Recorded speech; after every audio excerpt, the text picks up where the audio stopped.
मैं विनोद कुमार वर्मा, प्रवक्ता इलेक्ट्रॉनिक्स, राजकीय पॉलिटेक्निक कॉलेज भीलवाड़ा में कार्यरत। तृतीय वर्ष डिप्लोमा इलेक्ट्रॉनिक्स विषय के 303 विषय एडवांस कम्युनिकेशन सिस्टम की प्रथम यूनिट के अंदर हमने कल देखा था सैम्पलिंग थ्योरम। उसके बाद में पीसीएम के लिए जो पल्स कोड मॉड्यूलेशन है उसके लिए जो चैप्टर है क्वांटाइजेशन, जिसमें हम सैम्पलिंग थ्योरम से हमने देखा था कि सैंपल्स में जो कंटिन्यूस टाइम सिग्नल होता है, जिसे कि एनालॉग सिग्नल भी कह सकते हैं, उसको हमें डिस्क्रीट टाइम सिग्नल में कन्वर्ट करने के लिए क्वांटाइजर प्रोसेस की आवश्यकता पड़ती है। क्वांटाइजेशन को जनरली हम दो तरह से डिफाइन करते हैं, एक यूनिफॉर्म क्वांटाइजेशन और एक non uniform quantization. Uniform quantization का मतलब है कि जब हम क्वांटाइजेशन प्रोसेस अडॉप्ट करते हैं या क्वांटाइजर जो यूज किया जा रहा है उसके अंदर स्टेप साइज को फिक्स रखते हैं थ्रू आउट द प्रोसेस, यानी पूरे प्रोसेस में स्टेप साइज जो फिक्स रहेगी, उस हिसाब से हम इसे यूनिफॉर्म क्वांटाइजर कहेंगे। नॉन यूनिफॉर्म क्वांटाइजर का मतलब है कि स्टेप साइज बदल सकती है throughout the process, step size vary हो सकती है according to the reduce the quantization noise. Quantization noise को अगर अपन रिड्यूस करना चाहते हैं तो उस हिसाब से हमारी स्टेप साइज है वो बदल जाएगी। अब हम देखते हैं क्वांटाइजेशन क्या चीज़ है। हम देख रहे थे कि हमारा जो कंटिन्यूस टाइम वेरिंग सिग्नल है, जिसको हम एनालॉग सिग्नल कह रहे थे, उसको डिजिटल कम्युनिकेशन के अंदर हमें जो डिजिटल पल्स मॉड्यूलेशन की ज़रूरत पड़ती है, उसके अंदर हमें इसे डिस्क्रीट या डिजिटल सिग्नल में कन्वर्ट करना पड़ता है। इससे पहले अपन देखते हैं कि क्वांटाइजेशन कैसे करते हैं एनालॉग सिग्नल का, कैसे हम इसको एक फिक्स डिस्क्रीट लेवल पे फिक्स करते हैं।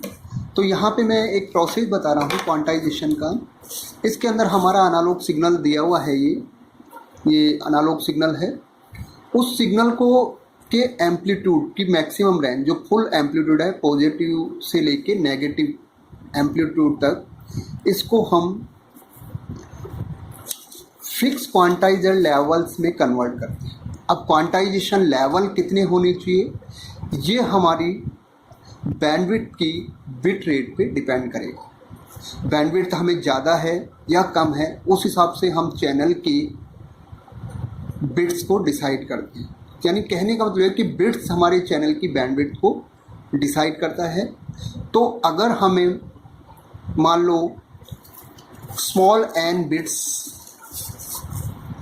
के बिट्स का डिस्क्रीट सिग्नल ट्रांसमिट करना है जिसके अंदर, तो उस केस में हम देख रहे हैं कि उस केस में हमारे पास जो एन स्मॉल एन बिट है, उससे नंबर ऑफ लेवल जो बनेंगे, क्वांटाइजेशन लेवल है, उसको हम एन इज़ इक्वल टू, जिसको कैपिटल एन है, दैट इज़ 2⁻n। इस प्रोसेस से अपन इसको क्वांटाइजर लेवल्स में डिसाइड करते हैं कि जैसे मान लो 3 बिट्स हैं, 3 बिट के केस के लिए हमें इसको 8 लेवल्स में हमारे ट्रुथ सिग्नल को डिवाइड करना पड़ेगा। तो यहाँ पे भी हम ये मान लें कि हमें n इक्वल टू 3 बिट है, स्मॉल n इक्वल 3 बिट है, तो हम 8 लेवल में हमारे सिग्नल को टोटल डिवाइड कर देंगे।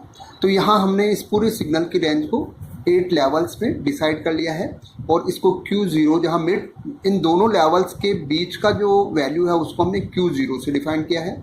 अगले वाले के Q1, Q2, Q3, Q4 like this. तो Q7 इसका मैक्सिमम एंड जो लेवल है उसको Q7 से हमने डिसाइड किया। अब हम इस क्वांटाइजेशन प्रोसेस में सिग्नल को डिस्क्रीट लेवल पे कैसे फिक्स करते हैं। तो यहाँ पे एक चीज़ जो देख रहे हैं हम कि किसी भी जो मिड टर्म वैल्यू है, जैसे Q4 है यहाँ पे इस केस में जहाँ पे मैं बता रहा हूँ, यहाँ पे हमारा सिग्नल शिफ्ट होता है। तो जो सिग्नल लोअर लेवल पे है, इसके मिड टर्म से लोअर लेवल पे है, वो यहाँ पे शिफ्ट हो जाएगा, और इसी तरह से इस लेवल के अपर लेवल पे है, वो भी इसी पे शिफ्ट रहेगा। तो हमारा ये पूरा सिग्नल कहाँ शिफ्ट हो गया, इस रेंज का सिग्नल यहाँ पे। इसी तरह से अगले ऊपर के लिए चलते हैं, तो ये ऊपर वाला सिग्नल इससे यहाँ तक का सिग्नल इस अपर लेवल पे शिफ्ट हो जाएगा, और यहाँ से सिग्नल है जो ये सारा सिग्नल है वो लोअर लेवल पे रहेगा। इसी तरह से ऊपर इस अगेन ऊपर वाले पे चले Q6 के लिए, तो ये जो रेंज वाला सिग्नल है ये Q6 पे शिफ्ट हो जाएगा, और यहाँ तक का जो सिग्नल है यहाँ हम देख रहे हैं कि ये इस सिग्नल का ये लेवल है, तो ये यहाँ तक रहेगा। तो ये क्वांटाइजर लेवल में डिस्क्रीट लेवल बन गए। तो इस तरह से हमने हमारा ये लेवल है। इसी तरह से ये वाला देखें अपन, ये ऊपर वाले लेवल पे चला जाएगा, और ये यहाँ से इस लेवल पे, इसके बाद में हम देखेंगे यहाँ पे हमारा सिग्नल है वो अपर लेवल पे यहाँ तक रहेगा। यहाँ से ऊपर वाला सिग्नल इस लेवल पे रहेगा, यहाँ से फिर जो नीचे का सिग्नल है आपका वो इस लेवल पे, और ये सिग्नल भी यहाँ तक नीचे लेवल पे, और ये वाला इस सिग्नल पे, और ये सिग्नल है वो इस लेवल पे। इसी तरह से ये सिग्नल वाला है वो आपके इस लोअर लेवल पे आ जाएगा, और ये सिग्नल है वो लाइक दिस। तो इस तरह से हमने क्वांटाइजर प्रोसेस के अंदर हमारे सिग्नल को हमने डिस्क्रीट लेवल अलग अलग लेवल पे फिक्स कर दिया। जैसे ये सिग्नल Q4 पे हो गया, यहाँ Q5 पे, Q6 पे, Q7 पे, इसी तरह से ये। तो ये प्रोसेस हमारा क्वांटाइजेशन बनाने का, क्वांटाइजेशन के डिस्क्रीट लेवल बनाने का। अब देखिए, हम मान लो कि हमारे को ये 3 बिट सिग्नल है और Q5 लेवल का सिग्नल है जो हमें ट्रांसमिट करना है। तो Q5 का मतलब है हम इसको 0, 1, 0 एंड 1, दैट इज़ अगर इसको बाइनरी में कन्वर्ट करेंगे हम तो Q5 को वो क्या आ गया आपका, Q5 जो लेवल है आपका बाइनरी में 101 सिग्नल की फॉर्म में डिस्क्रीट लेवल है वो ट्रांसमिट होगा। तो अब इस तरह से हम क्वांटाइजेशन प्रोसेस को अडॉप्ट करते हैं, इस तरह से क्वांटाइजर करते हैं हम सिग्नल का क्वांटाइजेशन का मतलब सिंपल सा है कि सिग्नल को हम डिस्क्रीट लेवल पे डिवाइड करना है, डिस्क्रीट लेवल पे शिफ्ट कर देते हैं। एक फिक्स लेवल है जो कंटिन्यूसली होकर एक पर्टिकुलर लेवल बना लिया टाइम के रेस्पेक्ट में, जो एक लेवल है उससे हमारा सिग्नल शिफ्ट हो गया है, और ये प्रोसेस कहलाता है क्वांटाइजेशन। यूनिफॉर्म क्वांटाइजेशन, क्योंकि स्टेप साइज इसमें फिक्स रहती है। स्टेप साइज को डिफाइन करना है तो हम देखें कि स्टेप साइज हमारी कितनी रहेगी, एस जिसको अपन स्टेप साइज से डिफाइन करते हैं, और दैट इज इक्वल टू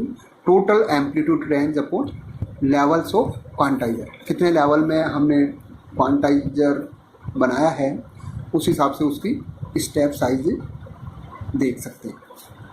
अब हम एक चीज़ यहाँ पे देख रहे हैं कि इसमें जब अपन ओरिजिनल सिग्नल जिसको हमने मान लो QT से डिफाइन, ओरिजिनल सिग्नल को हमने